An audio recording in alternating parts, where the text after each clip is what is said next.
quick survey into some of our mythic literature may provide insights into the mindset of our ancestors. The gods depicted in the Hindu Vedas, for instance, were put on a pedestal. They were looked up to, prayed to, and worshipped. In their time of need, our forefathers called upon the gods for help and prayed for the gods' intervention into their daily lives. We find the same attitude of veneration toward the gods in cultures around the world. An example of this can be seen in this Sumerian text. Lord of complex divine powers, who establishes understanding, whose intentions are unfathomable, who knows everything, Enki, of broad wisdom, august ruler of the Anuna, wise one who casts spells, who provides words, who attends to decisions, who clarifies verdicts, who dispenses advice from dawn to dusk. Enki, Lord of all true words, I will praise you. A similar glorification and reverence to the gods can also be found in the New World, where we find prayers such as the prayer to Pachamik. O Pachamik, thou who hast existed from the beginning, thou who shall exist until the end, powerful but mercy, who didst create man by saying, let man be, who defends us from evil and preserves our life and our health. Art thou in the sky or upon earth, in the clouds or in the deeps? Hear the voice of him who implores thee, and grant him his petitions. Give us life everlasting, preserve us, and accept this sacrifice. In each of these examples, man looks to God in prayer and admiration. Nary is an unkind word said about them. Interestingly, the author's viewpoint toward the god in both of these examples are remarkably similar. They are also reminiscent of the prayers many of us would use to commune with God today. In myths that focus on the exploits of man as the primary part of the narrative, we find a number of interesting characteristics. For our purposes, we will identify these myths as later myths, as opposed to early myths. Early myths provide us with stories of our creation in the earliest times on Earth. It is not uncommon to see inherent in these later myths a kind of physical and emotional separation between the gods and man that we found in the narratives explored above. The gods live in the heavens and man on Earth. In these later accounts, the gods are portrayed as having a direct hand in human affairs. The gods would pick specific individuals upon whom they would imbue favors. The natures of these interactions, both good and bad, would determine whether an individual's life was blessed or cursed. We find the intervention of the gods into the life of man consistently in Greek mythology. These stories often depict the gods playing with the lives of man, where mankind seems more like pieces on a chessboard, being moved around and put into play by the gods. When mankind does have some kind of interaction with the gods, his attitude and position is submissive or filled with awe and wonder. In the Old Testament of the Bible, God also interacts with specific well-chosen individuals.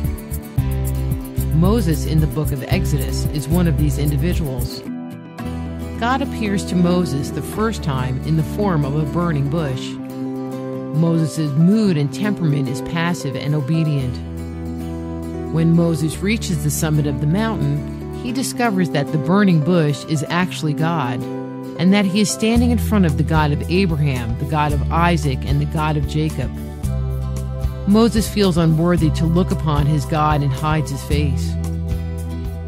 God instructs Moses to take off his shoes because he is, in God's words, standing on holy ground. Moses unquestioningly complies with God's request. Then God asks Moses to go to the Pharaoh and bring his people out of Egypt. Moses replies, "Who am I that I should go to Pharaoh?" The attitude of Moses in this passage is always one of reverence, awe, and submission towards the power and ability of God. Worldwide, we find a similar stance with relation to the gods in the majority of the later myths. The same kind of adoration toward the gods is not found in early myths. The Babylonian creation myth, the Enuma Elish, tells of the origin of the world, the early exploits of the gods, and the creation of man. It details the gods' elaborate and intricate plots, their ongoing violence, as well as the scandals and conspiracies that took place in our prehistory. Their story, instead of being the loving, kind creator as portrayed in the Bible, is one filled with tales of their savage wars, their cruelty to one another, and their ongoing rivalry. Greek legend informs us that Uranus ruled the heavens during the earliest period in mythological history. Together with his wife Gaia, they had a number of children, the giants, who are described as having 100 hands and 50 heads, and the Cyclops. Uranus both hated and feared his offspring, so he locked them up in the depths of Tartarus, the underworld. Gaia became incensed to the ill treatment of her children and instigated a conspiracy to dethrone Uranus. Kronos, the youngest son of Uranus, led the rebellion. He was supplied with an adamantium sickle by Gaia to use against his father. Kronos, together with his Titan brothers, overthrew Uranus, and in a final act, Kronos castrated him with the adamantium sickle his mother had provided. The Norse prose Eddas also contains stories of the early exploits of the gods.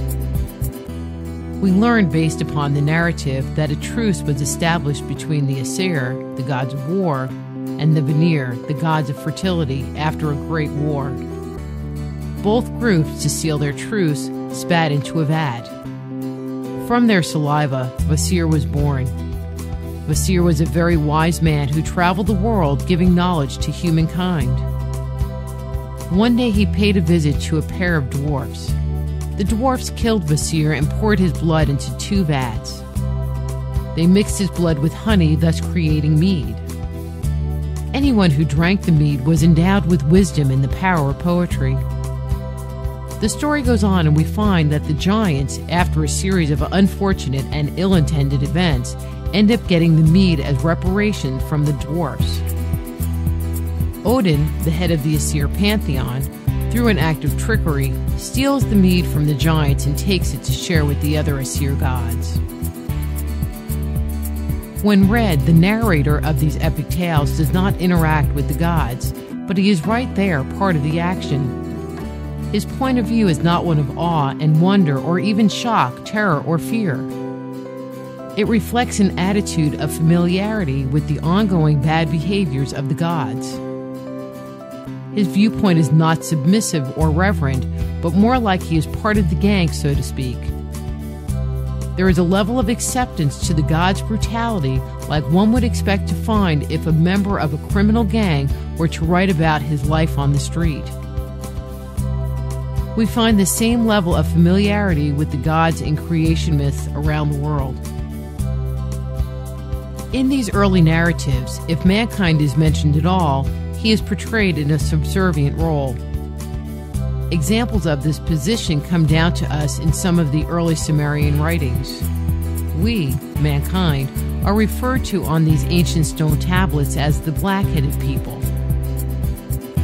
Unlike the gods who share equal footing and bask in the limelight, the names of these black-headed people are rarely mentioned.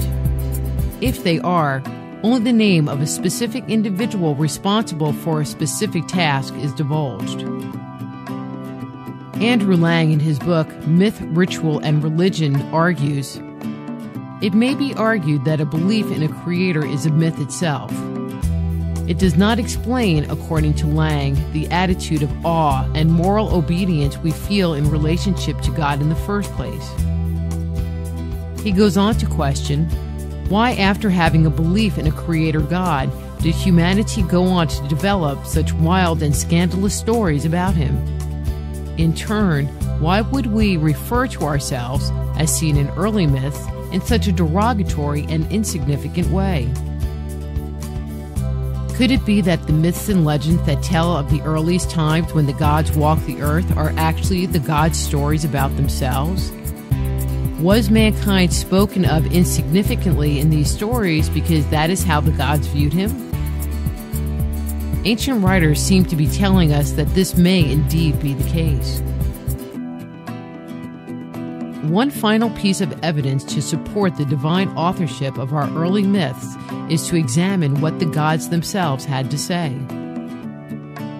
A Babylonian priest named Berosus lived during the reign of Alexander the Great. Much of Berosus' work has been lost to the ravages of time. What little that does remain has been passed on to us through the writings of Alexander Polyhistor, who quotes or paraphrases Berosus' work within his own. According to Polyhistor, Berosus recounts that humanity was visited several times by an animal that came out of the sea. This animal was endowed with great reason. Its name was Onas. Onas and those that followed him are described as appearing like a large fish. This large fish had the face and feet of a man that protruded from beneath the fish's head and tail. Accordingly, it was reported by Berosus that the Onas taught our ancestors about the generations of mankind. We find a similar tale in the Aztec culture of Mesoamerica. Legend tells of the feathered serpent god Quetzalcoatl. Quetzalcoatl was the god responsible for sharing our history, the history of the earth, with humanity. If, as myth says, our history was taught to us by the gods themselves, then the dispersal of these related stories worldwide makes complete sense. The gods could have shared their stories with the Babylonians, which could have included the story of the flood. They could have recounted these same tales to totally unrelated groups like the Aztec, the Maya, or the Aborigines of Australia. The history they share with mankind would naturally contain the same stories, tone, and tenor. Myths from around the world consistently describe the earliest of times on Earth. In recent years, these fantastic stories of the gods have been relegated to the forces of nature, aspects of our consciousness, or the wild imagination of our ancestors. If the stories of the gods were created by man, then the narratives we find would inherently be different. If, on the other hand, the stories of our ancient past were authored by the gods, then the uncanny commonalities we find stand to reason. There would only be one story to tell, not our stories about the gods, but their stories about themselves.